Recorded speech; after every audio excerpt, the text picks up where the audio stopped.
Okay, new series. So I'm doing chapter summaries for this book, Matter and Interactions, Chaby and Sherwood. I actually know them. They're both great. And this is one of my favorite books, I'll tell you the truth. This book says, hey, let's start over. Let's not do everything the same way that traditional textbooks do. Let's start with modern ideas, including right here you can see momentum at speeds close to the speed of light, vectors, nature of matter, all that great stuff, and Python. Okay, so I'm going to go ahead and start with the chapter summary, chapter 1 summary. And I don't know how long this is going to take. I'm probably going to show you a little bit of Python just because I want to. Okay, this chapter is about motion and interactions. The first thing is about, what is an interaction? And essentially it says, if you have some object moving along, this is a ping pong ball that I put a LED in. If you have some ball moving along, one way you can know that it's involved in an interaction is by looking at some type of change in the thing. We're going to really focus on changes in velocity. And velocity is a vector. Okay, so that is important. The other important thing is this idea of Newton's first law, which is the same. It says the same thing. That's the first. This says that this says, I'd like to say it like this: the natural state of an object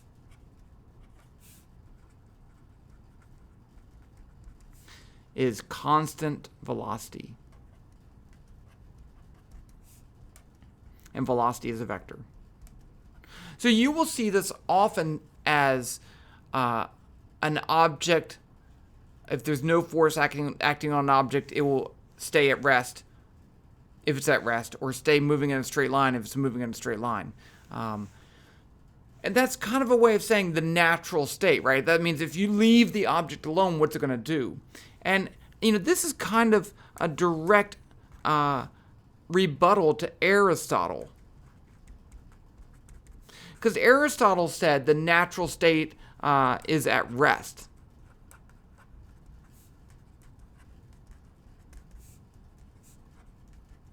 And so what that means is, and it makes sense, right? Aristotle says that if I take this block and I don't do anything to it, it's going to stop. If I push it, it's going to move. But if I stop pushing it, it stops. That seems to make sense, okay? And so Newton's saying, no, that's not correct. And it's hard to see that because we live in a world with friction, and we'll talk about friction later. But that's Newton's first law. It says, no, Aristotle is not correct. If you stop pushing on an object, it will keep moving in a constant velocity. So in this case, it stops because I stop pushing on it, but friction doesn't stop pushing on it. So that makes it more complicated. But we'll talk about that later. Okay, so now let's jump into the most important thing in this chapter, and that's vectors. So maybe you've seen vectors before. Sometimes they're covered in calculus courses, sometimes in other courses. Maybe you have never seen vectors before. That's fine. Okay. I remember seeing vectors the first time, and it kind of freaked me out. I'm like, I just don't get it. Okay.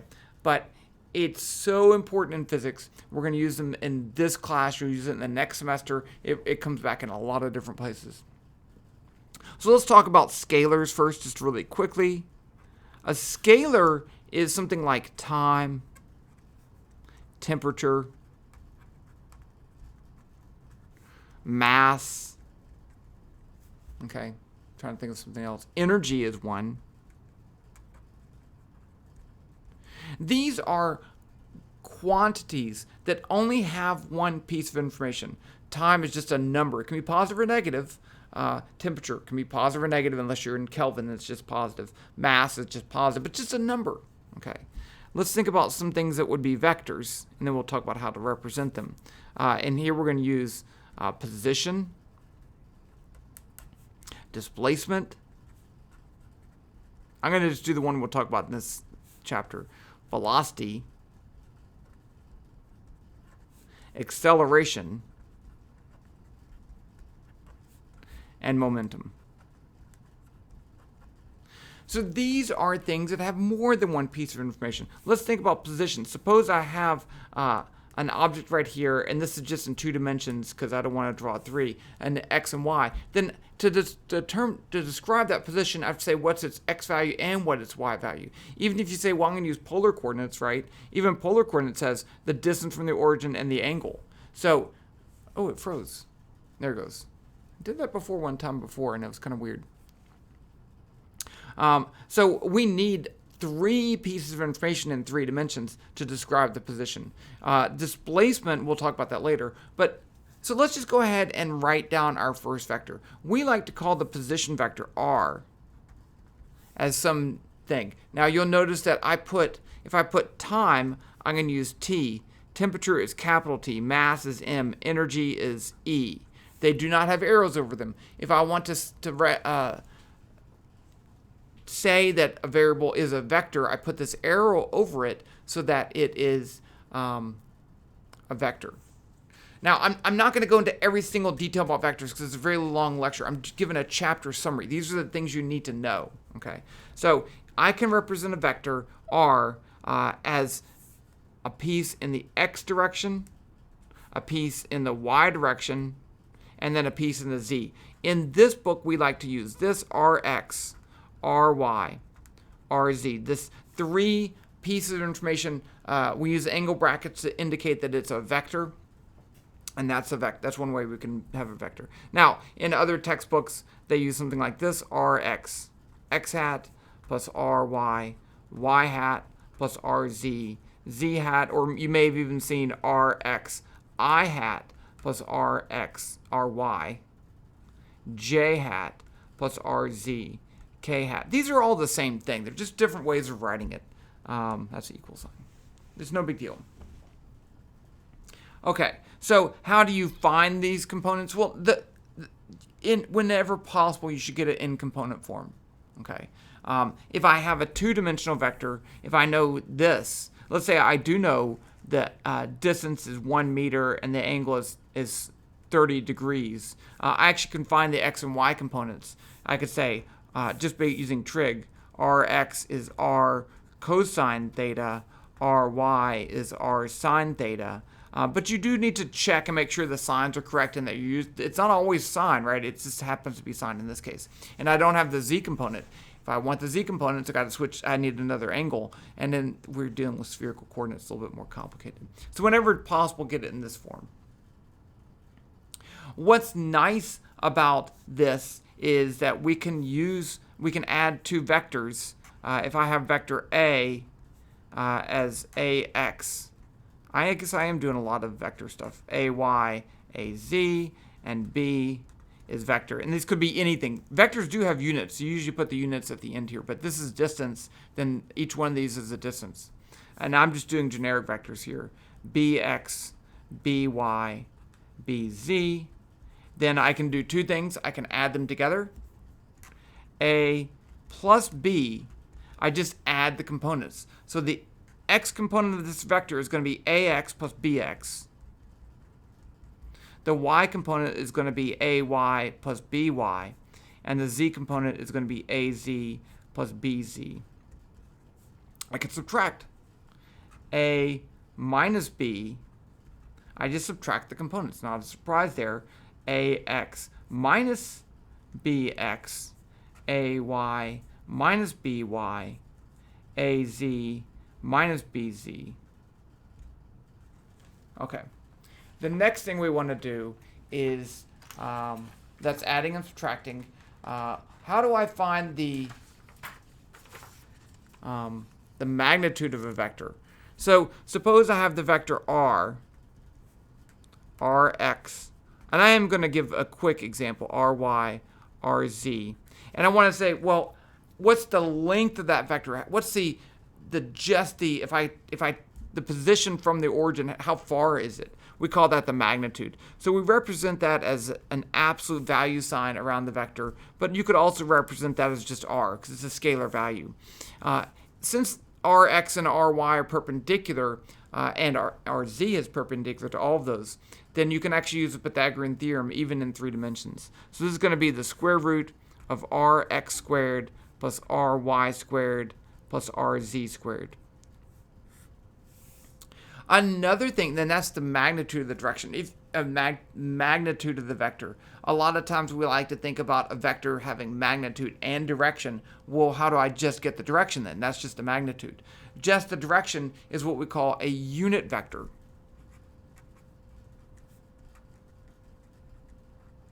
A unit vector is a vector that has a magnitude of 1 and no units, so it really just points in a direction. It's really useful for turning non-vectors into vectors. So to find the unit vector for the vector r, we call it r hat. So we put a hat over there to indicate that it has a magnitude of 1. And it's just the vector r divided by the magnitude of the vector r. And that's r hat. So if I drew that, I could have the vector r like this. Maybe it's 2 meters long. This is r. So I'd say r, the magnitude is 2. Well, r hat is just 1 unit long, but it's in the same direction. So if I multiply this by some scalar value, it turns it into a vector. But now don't change the magnitude of it because it's multiplied by 1. Okay, so I guess we do need to do scalar multiplication. So if I have some scalar quantity a and a vector a equals 2.3 and a equals, I'm going to give you a number 1, 2, 3, it's a vector. I can multiply a scalar and a vector, so I can say a times a. I just multiply this by each component. So it's going to be 2.3 times 1, 2.3 times 2, 2.3 times 3. And that's my new vector. And dividing is multiplication. Can you take the derivative of a vector? Yes, you can. Okay. And I'm going to do that let's say, I'll just do it right now. So let's say I have the vector a and I want to take the derivative with respect to time. I can say the derivative of the vector a with respect to time. I just take the derivative of each component. I can't do it here because that's a scalar, right? If I need a function of this, it changes with time. So this would be the derivative of ax with respect to time, the derivative of ay with respect to time, and the derivative of az with respect to time. So assuming that I have an x, y, and z function for the thing, then it would make sense. We're not going to do that too much, but I just want you to know that it can be done. Unit vector, I'm looking at my notes here. Okay. There's this worksheet. I want to look at one problem here just as an example so we can draw one. This is a worksheet from Matter and Interactions. I want to do this one right here. It says, on the graph at the right, draw a vector of it says f, is -2, 4, putting the tail at the vector -3, 0, 0. So this is going to be, let's first find this spot right here, -1, 2, 3. So we're going to put right there. And then I'm going to draw this vector, -2 in the x direction. So I go 1, 2, and then I go up 4. 1, 2, 3, 4. So this is my vector f. Just like that. Now, one of the important things is that the vector depends on the magnitude and direction. So it doesn't really matter where it is. If I move that vector to some other location, it's still the same thing. Okay, so now this says calculate the vector 2f and draw this vector. So if that's f is, where was I? Calculate the vector 2f. Okay, so 2f is just going to be this. So it's going to be multiply each component by 2. So it's going to be -4, 8, 0. Because I multiplied each one by 2. And calculate the vector, draw this vector on the graph, putting its tail at -3, -3. So 1, 2, 3, 1, 2, 3. So I'm going to put it right here. And it's going to go -4, 1, 2, 3, 4. And it's going to go up 8. 1, 2, 3, 4, 5, 6, 7, 8. So right here. And that's 2f. And you'll notice that it is twice as long. Okay, so I didn't want to do too much. I just wanted to show you how you draw vectors because that's a great worksheet. Okay, let's do, that was a crash course in vectors. I'm going to show you at the end how to calculate vectors using Python, because we're going to use Python a lot, and it is super important. So let's first talk about the important vectors that we have here, and that the first one, we've looked at position already. What about displacement?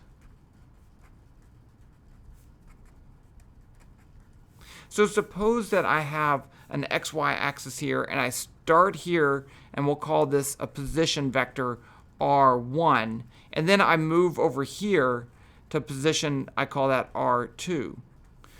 I want to find the displacement vector going from r1 to r2, so I want this vector. And we'll call that delta r. So delta r is a displacement. It's where did you go, from where to where. So we define delta r as just the vector r2 minus r1. So delta means change, and it's always final minus initial. So you have final position minus initial position. That's exactly what it is.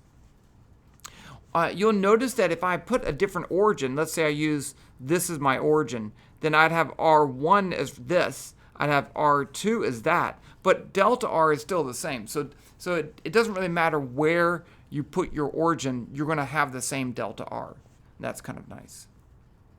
R1 and R2 are both in units of distance, so probably meters, so the displacement, delta r, is also in meters. What we really want to know is, suppose I have this. It starts here at R1, and then it moves, and it doesn't really matter what path, to position 2. And it takes some time. With that, I can calculate what we call the average velocity. V average is the change in r, delta r, the displacement, over how long it took delta t. That's what we define as the average velocity. Now this actually becomes very useful later, and it gives us what we call the position update formula. Let me write this out as V average, and it is a vector. You can divide a vector by a scalar. That's fine. You cannot divide a vector by a vector.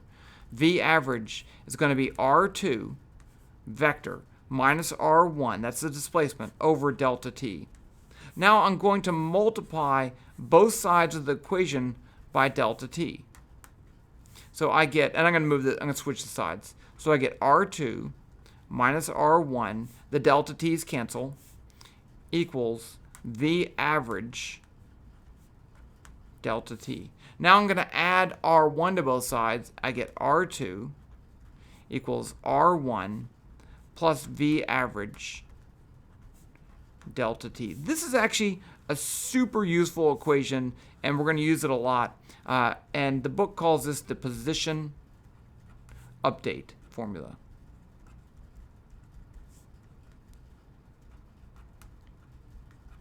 So this says that if I know where an object is, r1, and I know the velocity, and I know how long it has that velocity, I can find the new position. So what I'm doing is taking the position and finding the new position after some time interval delta t. Okay, and it's super useful.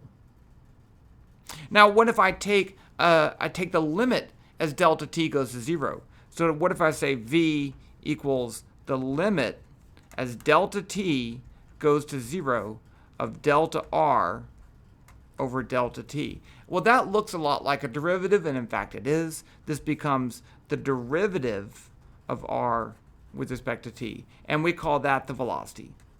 That's the instantaneous velocity. It's the derivative. The average velocity is a finite change in time and position. Just like the velocity is the derivative of the position, and it tells you how your position changes, the acceleration is the derivative of the velocity vector with respect to time. And we'll use that again later too. What in this curriculum, this textbook focuses more on changes in momentum instead of acceleration, but it's still there. Okay, the last thing is momentum.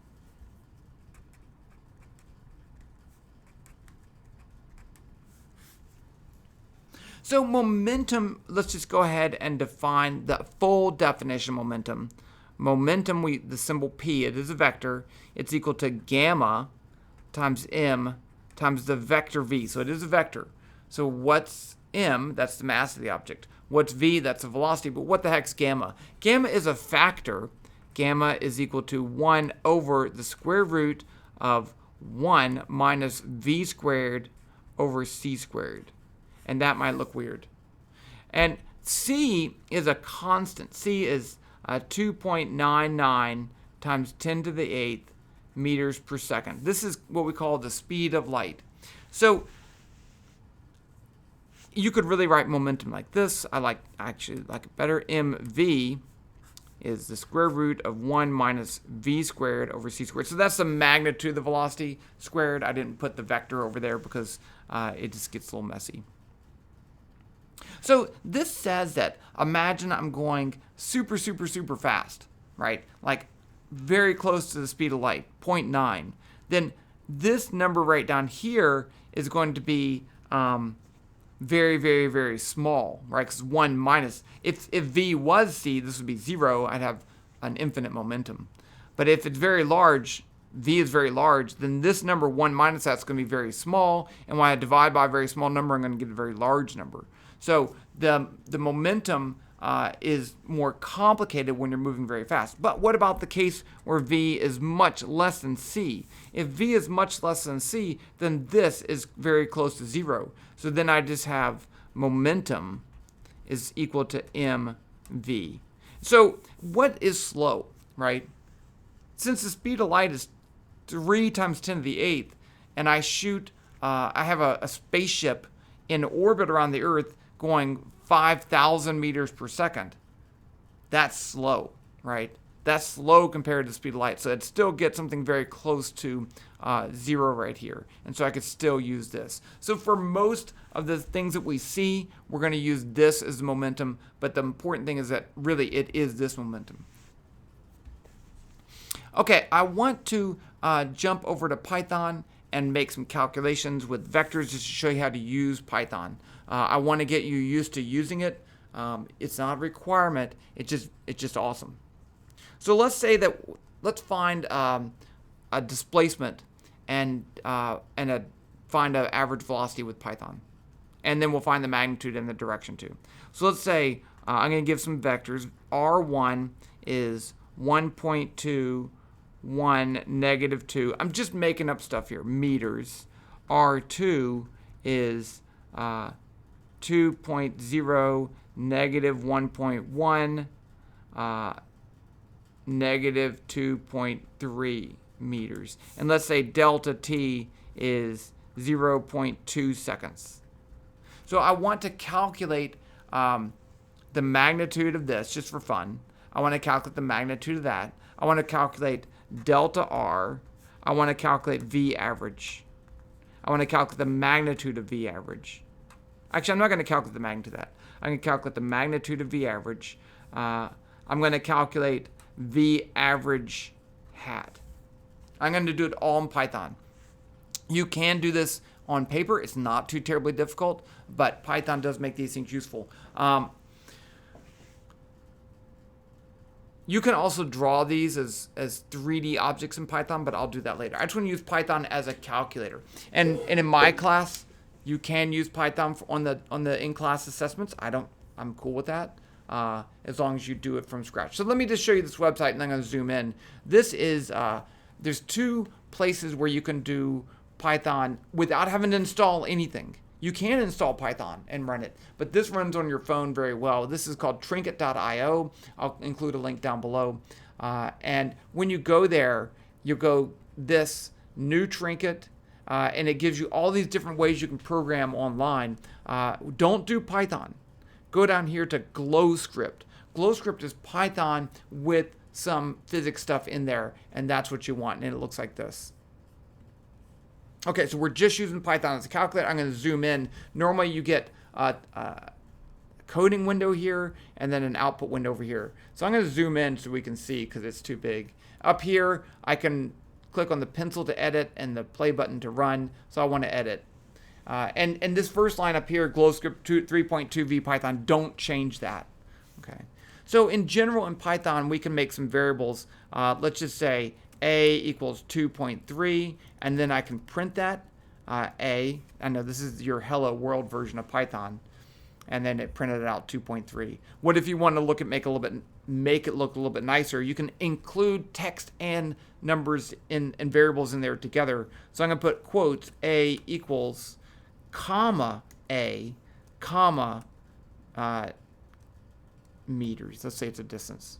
And now I run that, and it looks a little bit better. Okay, but if you're just using the calculator, it doesn't really matter. So it turns out that I can also write a vector. So let's say this, R1 equals vector. Vector is a built-in function, a built-in object. Is it an object? I don't know.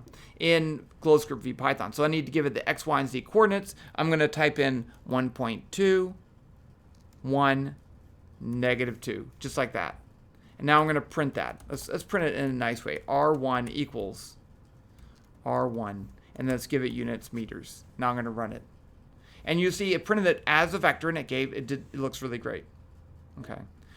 What if I did this, I just got rid of this -2, so I only have 2 components, and I run it. Nothing happened. And if you scroll down a little bit, you see vector requires 3 arguments, x, y, and z. Okay. So it knew you were wrong. It's fine. So it's okay to make a mistake. Let's do R2. I'm just typing it in here. It's vector 2.0 -1.1 -2.3. Oh, let me say this. A equals, let me do C. C equals 2.99 E8. So you can do scientific notation in Python. It looks just like that, E. Okay. You'll notice that I don't put the units in here. Let's do this. Print C. I'm going to run it. So there's my C. If I do this, meters per second, and I go down here, it's like, I don't know what you're talking about, okay? Because I don't know what M is, I don't know what S is, I don't know what's going on between there. So be careful. You don't want to enter things as a combination of numbers and characters. If you want to put the units, you can put it as a comment with the number sign right there. Then it ignores that part. Okay, so I have R1 and I have R2. Let's find delta R. So I'm going to say dr, I don't want to type out delta. Dr is equal to R2 minus R1. Now I want to print that. I don't have to print it, but I do want to. Dr is equal to dr, and then I'm going to put the units. I know the units because I did it right there. So there I have R1, dr is that. Now let's find the velocity. So I'm going to say V average is equal to, I need dt. dt is 0.2. And so from that, I get V average is equal to dr divided by dt. That's it. I'm just telling it how to do the calculation. And now let's print that out. V average equals V average and in meters per second. And you'll notice that we do get a vector. So you could check this manually. It'd be really useful to check that manually. But what I want to do is to find the magnitude of that. Now, you could do it manually. I could take the square root of the x component squared, the y component squared, the z component squared. I'll actually do that. Let's say V mag is equal to the square root. Square root's a built-in mathematical function in ClosedScript v Python. Now, how do I get just the x component of V average? It'd be V average dot x. That's just the x value. How do I square that? Star star 2. So square raised to the power in Python is star star. Plus V average dot y star star 2 plus V average dot z star star 2. And then I can print that. Let's just print it. I'm not going to put what it is. And I get 11.3358. Now, there's a built-in function for magnitude. I can just say print mag parentheses V average. That returns the magnitude of the vector I put in there. And that's pretty nice. Same thing. And then one last thing. What if I want a unit vector? I can do it manually, but I'm going to do it. Let's say print V hat equal, that's the unit vector in the direction of V. It's going to be norm V average. So norm is a function built in Python that returns a unit vector of the vector you put in there. And it has no units. And there we go. So that's that. Okay. I'll tell you what I love about Python as a calculator. What if I want to go back and redo this and I want to change this to 1.1? I just change that one thing and I rerun it. So I have all the equations already built in there. I don't have to go back and redo all the calculations. I just have to change the variable. It turns out to be really nice. On top of that, I can save it. I can rerun it later. If you have your calculator, that's fine, but you're going to be doing a lot more work. But I want you to do things the way that makes sense to you, and that's Python. I'm going to do more Python. Maybe I shouldn't have had this in the summary, but I will do Python. Okay, so that's chapter 1. We'll get to chapter 2 next.